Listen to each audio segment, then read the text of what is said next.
Wait. So we discussed the different examinations. Now we need to find a way to measure diplopia. Does anyone know of a way to measure diplopia? How can we quantify or record the patient's diplopia? ताकि somehow हमने जो assumption बनाई थी extraocular movement में that something's wrong with the right-sided gaze, we should be able to confirm that.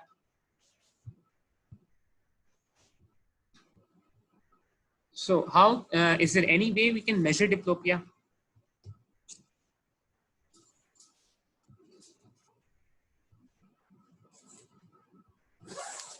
कैसे कर सकते हैं हम diplopia measure?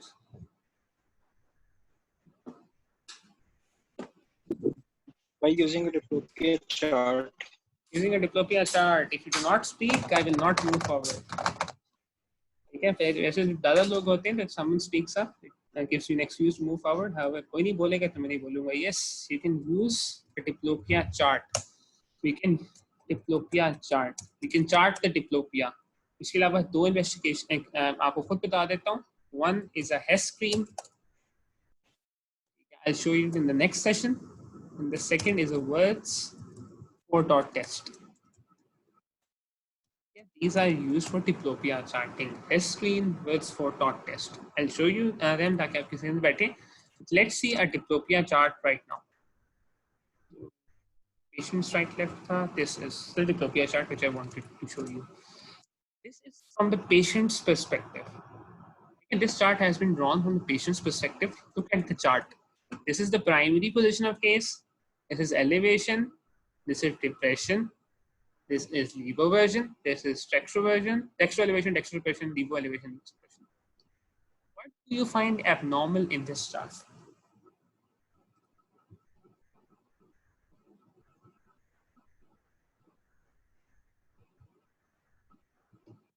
What is the abnormality in this chart?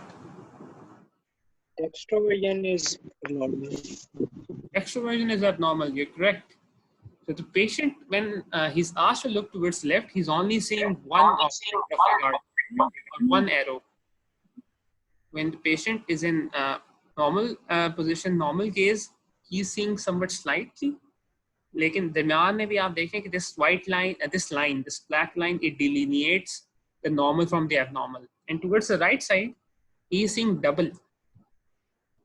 And if you look closely, centre में जो double दोनों diplopia था उनमें गैप कम था. जब राइट साइड पे क्या था, that gap has increased.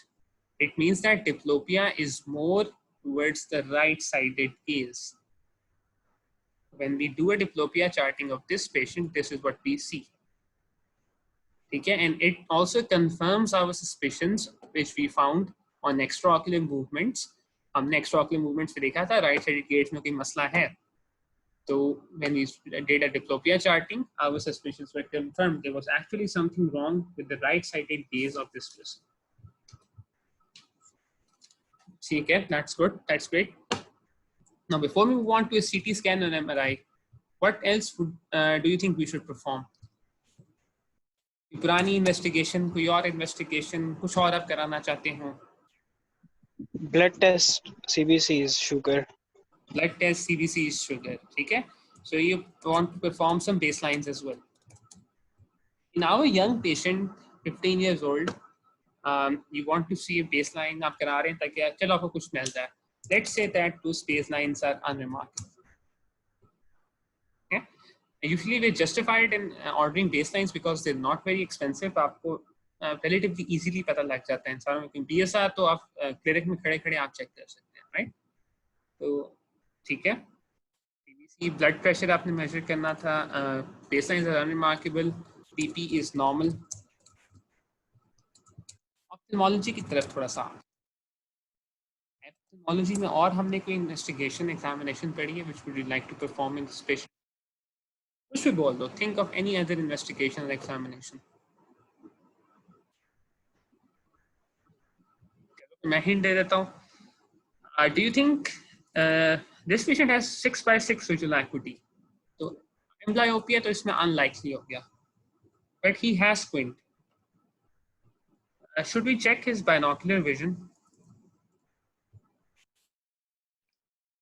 Yes. Okay, तो आपने yes कह दिया. That's good. We should check binocular vision. How should we check his binocular vision? Synaptophore. We will use a synaptophore. There are some rationales of using a synaptophore in this patient. Number one, it tells us whether there is an abnormal, मतलब synaptophore में हमें पता चलेगा कि binocular vision का grade कैसा है और हमें खुद अंदाजा हो जाएगा कि this patient की cause अगर non-committant है या committant है, मतलब ट्रोपिया तो नहीं है पहले से, हमें कोई confusion तो नहीं है. It further adds to our diagnosis. It's important that we do that. इसकी therapeutics में भी role है. So synaptophore, good binocular vision.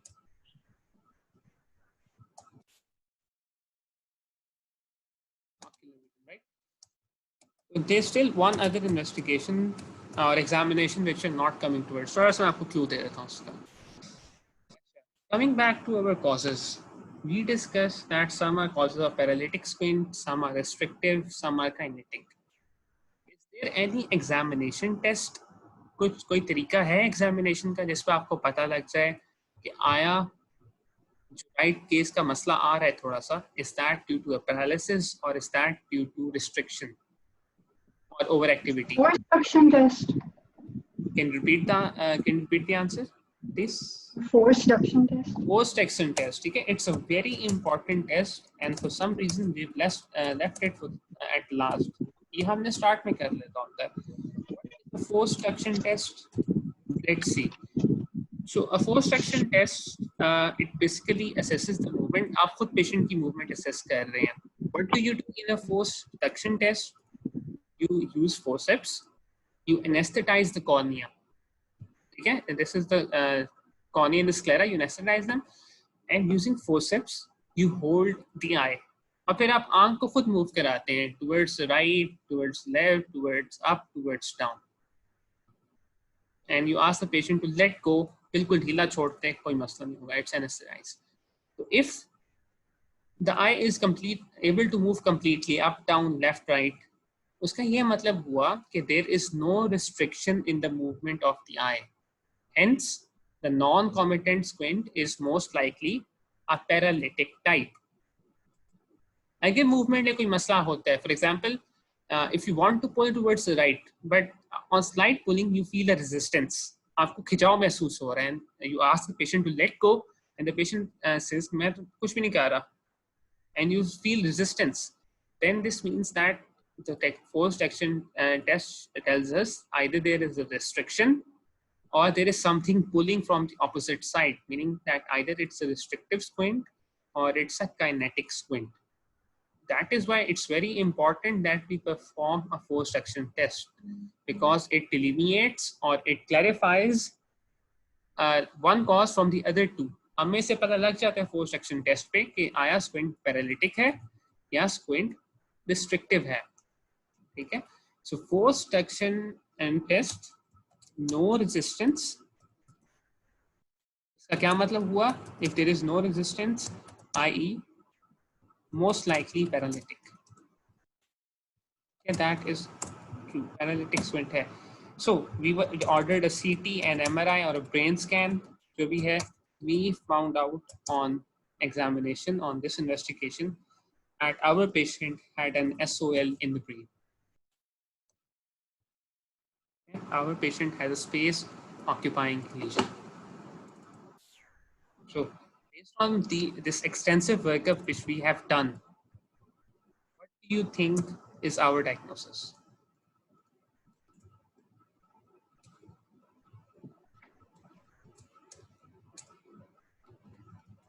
What is our diagnosis now? And how will you manage this patient?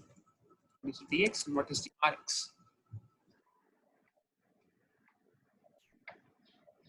SOL की वजह से 6 nerve की palsy हो रही है. That is correct. We have a CN6 palsy due to SOL. So how will you treat this patient? क्या आप इसकी treatment करवाएंगी? SOL की surgery like neurosurgery करेंगे. The definitive treatment is yes. Always remember that non-committant squint occurs due to a cause. And if there's a cause, we have to treat the cause. Cause in our patient is a space occupying lesion, and hence neurosurgery is recommended in this patient. हम इनकी neurosurgery करेंगे. That is true. That is correct. Let's say that we are unable to perform a neurosurgery at the time. ये neurosurgery की referral आपने करा दी है, बहुत ज़्यादा टाइम है, कुछ महीने के बाद आ रहा है उनका टाइम न्यूरोसर्जरी का. ठीक है, so we are unable to do a neurosurgery immediately. How can we manage this conservatively then? Surgery के बगैर कोई मैनेजमेंट आपकी जेब में आती है? Think about it. कुछ हम कर सकते हैं to make it more comfortable to the patient, for the patient.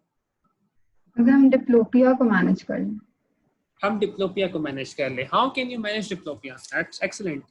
You are thinking on the right path. How can we manage diplopia?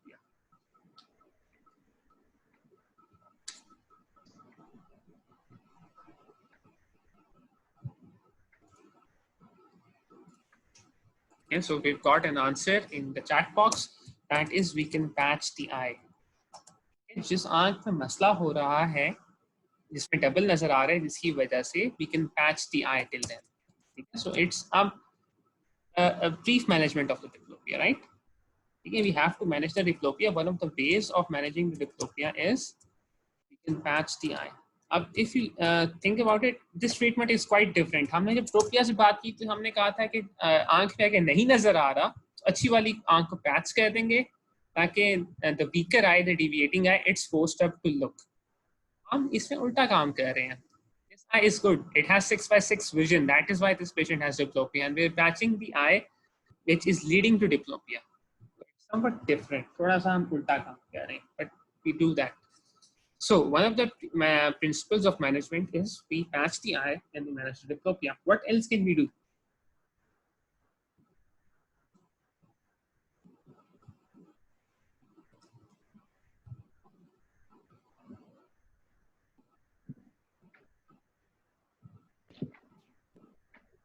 तो हम डेविएशन के लिए प्रिज्म यूज कर सकते हैं. We can use prisms as well. ठीक है, तो मैनेज द डिप्लोपिया. एक डायरेक्शन में डिप्लोपिया हो रहा है, तो in order to manage the diplopia, we can also use prisms. Prisms, as we discussed last time, they deviate the light in such a way कि उस तरफ नजर आ जाए. So if there is a deviation in primary gaze, let's say, and primary case में अगर आंख टेढ़ी है, तो we will use a prism so that he always has to move his head. उसे आंखें ना हिलानी पड़े, वो सर हिला के right left देख ले. Prisms can be used, but you understand that they have their own limitations. Okay. So yes, we can manage the diplopia as well. Opaque glasses हम कह सकते हैं. And there was an answer in the chat options. Glasses, glasses. I'm patching. Glasses के जरिए भी हम use कर सकते हैं. हम glasses में एक जो lens है उसे बिल्कुल black बना दें, opaque बना दें, so the patient isn't able to look through them. That is one way. Glasses में हम prisms लगा सकते हैं.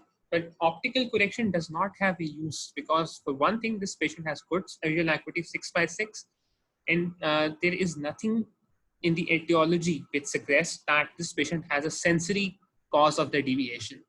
Deviation का जो मसला आ रहा है, it's in the motor pathway, and we know that that as well is causing increased pressure. That is why the nerve is paralyzed. So ocular spectacles or lenses, they don't have any use. अच्छा, in this patient we have a neurosurgery. हमें neurosurgery करनी है. Let's say अगर हम इस patient में neurosurgery नहीं कर सकते, हमें पता लग गया कि it's such a disease that a neurosurgery is not cannot be performed. ठीक है, we cannot perform it. हम बिल्कुल भी नहीं कर सकते. Is there any other operative method we can use to treat the squint? तो हम मीडियल रेक्टस की रिसेक्शन कर देंगे. Yes, we can perform a resection / recession. ठीक है, because जो SOL में nerve palsy है, it can be a paresis, a weakness, or it can be a complete palsy. In our patient, if it were to be a complete palsy होती तो उसमें ये होता कि medial rectus unopposed जाता and eye would have been deviated inwards. However, normal case में ठीक है, तो मतलब थोड़ा बहुत एक्शन उसका है, काम कर रहा है. However, it's not strong enough to completely move the eye towards the right. So we need to strengthen the lateral rectus. We need to weaken the medial rectus. So we can perform resection and recession surgeries. These are the general principles of treatment. आप लोगों को मेरी आवाज आ रही है?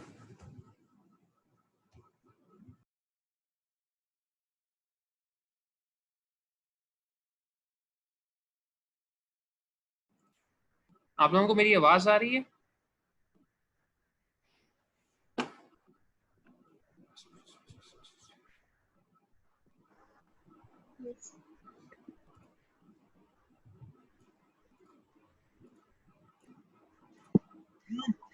अच्छा, मेरा internet जो है वो बंद हो गया था, तो आई हैड टू शिफ्ट. उसकी वजह से we've had an abrupt break, but I'm sure सारे उधर ही हैं. चलो, मेरी आवाज आ रही है तो कंटिन्यू करते हैं. So these are the general principles of management, ठीक है, which we discussed. We have to treat the cause, ठीक है, the underlying lesion which is causing the diplopia or the squint. Secondly, if we can manage the diplopia somehow till we treat the cause, थोड़ी सी bridging therapy हो जाए ताकि patient को हम ये ना कहें कि आपका discomfort रहेगा जब तक आपकी surgery नहीं होती, तब तक आप सुकून करें. No, we'll have to manage that as well. And for some reason, if we cannot completely eradicate the cause, we need to perform थोड़ा सा curative हो जाएगा. Even though we are not completely getting rid of the cause, the SOL in our case, we can still perform a resection or a recession to arrange the muscles so that his diplopia or his squint is minimized. These three principles, they are very important. Now let's go back to some of the important questions in this whole scenario. So we have two options, or I'll leave it up to you. Theory discuss करनी है इसकी, all these questions which I've laid out कि ये क्या है, why is this happening, why is this thing, or do you want to see another case? उसकी हमें पता है कि वर्कअप कैसे करना है, मैनेजमेंट कैसे करना है, but we'll see the case and we'll elaborate some points of that as well. It's a choice. क्योंकि हमने दोनों करने हैं, एक हम अभी कर लेंगे because we have some time left, और एक हम बाद में करेंगे. So do you want to do another case, similar case, a similar extraocular movement से हम देख लें, or do you want to discuss the theory?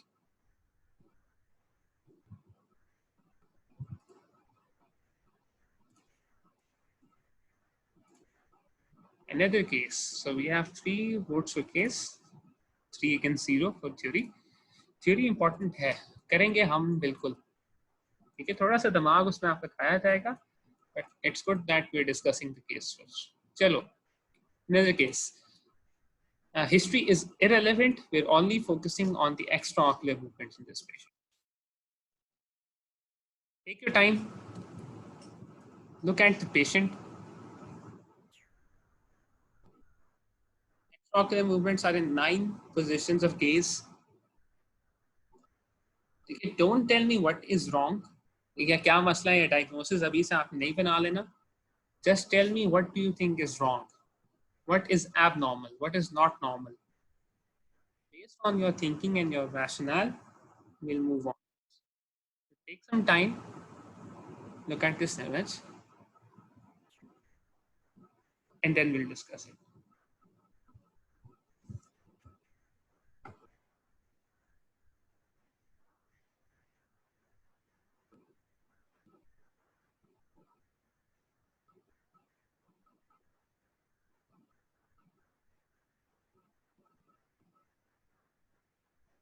So what have you found abnormal in this sequence of extraocular movement examinations? क्या गड़बड़ है इनमें?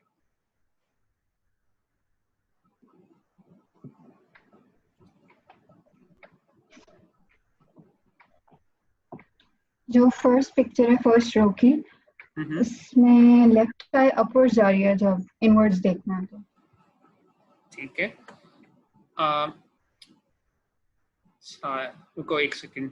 This is the primary gaze. ठीक है, this is primary gaze. This is dextro elevation. So you're saying that this eye is more elevated compared to this one? Yes, hypertropia. Hypertropia कह सकते हैं. Whatever we call it, you're right. You are correct. So in the first row, in the first image of first row, this image, we can see that the left eye is somewhat upwards compared to the right eye. That's a good pick. That's a good finding. What else is abnormal?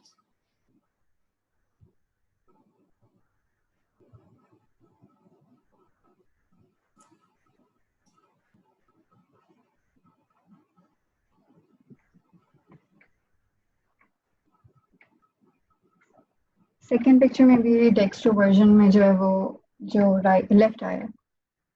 That is again correct. ऊपर जो So, है bilkul. So in textual in the second picture, the right eye is looking absolutely towards right. The left eye is still looking upwards. कोई मसला आ रहा है. It's still looking upwards. That is again correct. और third में जो dextro depression है वहां पर वो आए इनवर्ड्स एंड डाउनवर्ड्स नहीं देख रही है. That जो is again, राइट आई है वो ज्यादा देख रही है. That's correct. That's correct. So in the third row, in this image, in dextrodepression, the left eye is still somewhat elevated compared to the right eye. Okay. So there's this abnormal relationship which is present in these first three images. इसमें ऊपर है compared to that, दोनों एक जगह नहीं देख रही. Again, this is horizontal. This is still upwards. This is looking downwards. This is still horizontal. The left eye is somewhat upwards compared to the right eye. That's correct. You have picked up the abnormal findings. So what else can you tell me about this image? What is normal? What is abnormal? Okay. Make this a habit of whenever you're examining anything, whether it's a blood report, whether it's a CT scan, whether it's extraocular movements, always take time to appreciate the normal and the abnormal as well. Head tilt है. And tilt है. So that's good. Towards right. बिल्कुल. तो चलो अभी हम इसको discuss कर लेते हैं. So we have this child and we perform extraocular movements. In the first row, and sorry, that's in the primary gaze. In the primary gaze, the eyes, they seem centered. However, I'm noticing something over here. If I were to draw a horizontal line, okay, this is the horizontal part. ये जो line है, automatically horizontal line है. Let me draw a horizontal line passing through. This is a horizontal yellow line. When I draw a horizontal line, I'm noticing that the left eye is somewhat higher than the right one. See?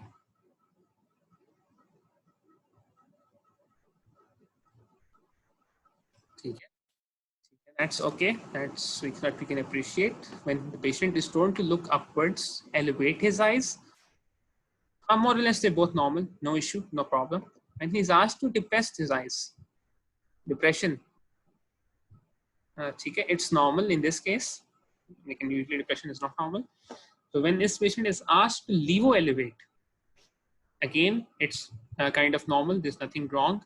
When this asked patient is levo-vert, again, nothing seems to be wrong. Again, levo-depression, nothing seems to be wrong. So left-sided gaze is normal. Levo-elevation, leversion, levo-depression, all normal. Elevation and depression seem to be normal. However, in primary gaze, the left eye is somewhat upwards compared to the right eye. So let's look at right gaze. In right gaze, in all these three images, the left eye is higher than the right eye. Okay, the left eye is higher than the right eye. The left eye is again higher than the right eye. In dextrodepression, the left eye does not depress at all. It moves inwards. However, it does not move downwards. Okay, compared to the right eye. So we are able to narrow down some of the problems. Okay, so let me ask questions. You will reply, or फिर हम करा लेंगे. So this patient is able to look towards the right and look towards the left. Okay, he's able to look towards, मतलब आंख right move कर रही है even though it's elevated. Medial rectus का काम elevation नहीं है, but या depression नहीं है, but it's elevated, but it is still moving towards the right. So can I say that the lateral rectuses of both the eyes, they seem to be working normally? Yes. Yes, I can say that. Does this patient have any ptosis? लग नहीं रहा कि ptosis है, right? We cannot appreciate ptosis. मैं ptosis की भी आपको दिखा दूंगा, हाँ. कल हम discuss कर लेंगे. But otherwise, elevation is good, depression is good, and the eyes, they seem somewhat centered, even though the left eye is somewhat deviated upwards. The left eye upwards है, लेकिन otherwise it's normal.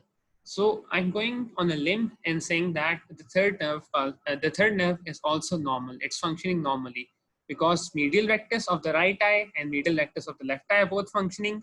Elevation and depression is good. And as you know, they are functions of the muscles which are innervated by the third nerve.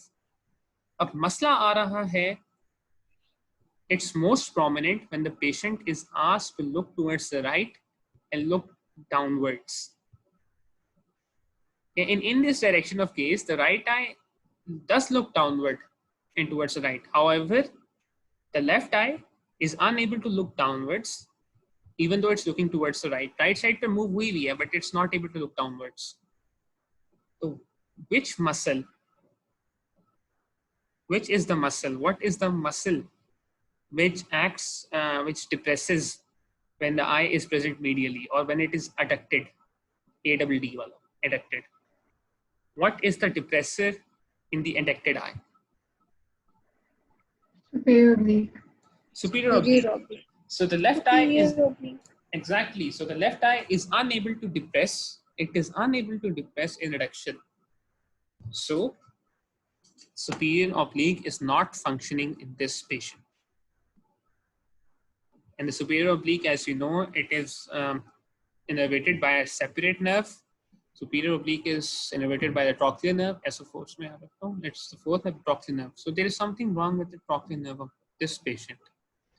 And this comes us to मतलब इसके साथ हम आते हैं to very obvious but somewhat indistinct. अगर आपको पता नहीं है, it's an important point. In the primary case, we discussed if I draw a horizontal line, the left eye is higher than the right eye. Similarly, if I draw a horizontal line in this image, the left eye is higher than the right eye. And if I look closely, it's not because left eye की congenital defect की वजह से ऊपर है. This patient has tilted his head towards the right. इसने अपना head right की तरफ रोटेट कर दिया है, मतलब दाएं नहीं देख रहा, दाएं कंधे की तरफ इसने अपना सर झुका लिया. He has tilted his head towards his right shoulder. And this is very important. In superior oblique, in superior oblique muscle palsies, trochlear nerve problems, the patient will have his head tilted towards the shoulder, opposite to the eye which has the problem. This patient has a problem in his left superior oblique. The function of the left superior oblique is to look downwards and inwards, meaning that this, in our case, the patient is unable to look towards his right shoulder. ठीक है, उसके downwards और outwards किसकी direction बनती है? Right shoulder की तरफ. So his compensatory head tilt will be in that direction. It will be in the direction of action of the paralyzed muscle. It will be towards his right shoulder. Left superior oblique का मसला है, head will be tilted towards the right shoulder. Similarly, अगर right superior oblique का मसला है, तो head will be tilted towards the left shoulder. Okay? So this is one. अगर आपको ये याद रह जाए, it's easier. This is the statement which I remember. It helps a lot in superior oblique palsies. Head tilt सबसे ज़्यादा इससे मिलता है. Lateral rectus में it's very easy to identify head tilt. But in superior oblique, it becomes difficult. Always remember that if there's a non-comitant squint, the patient has a head tilt towards one of the shoulders. Like right side पे head tilt है, so this patient most likely has a left superior oblique palsy, which is the case in this patient. This patient has a left superior oblique paresis, not a palsy, it's a paresis, it's a weakness. Complete palsy नहीं है. Complete paralysis होता तो हमें और eye upwards और outwards मिलती. तो हालांकि elevation है थोड़ी बहुत, it's a weakness, it's not a complete paralysis. So this was our patient of superior oblique paresis, left superior oblique paresis with head tilt towards the right shoulder and diplopia और मतलब greatly increased squint in dextrodepression. So with this, we end today's session. Do we have any questions for today?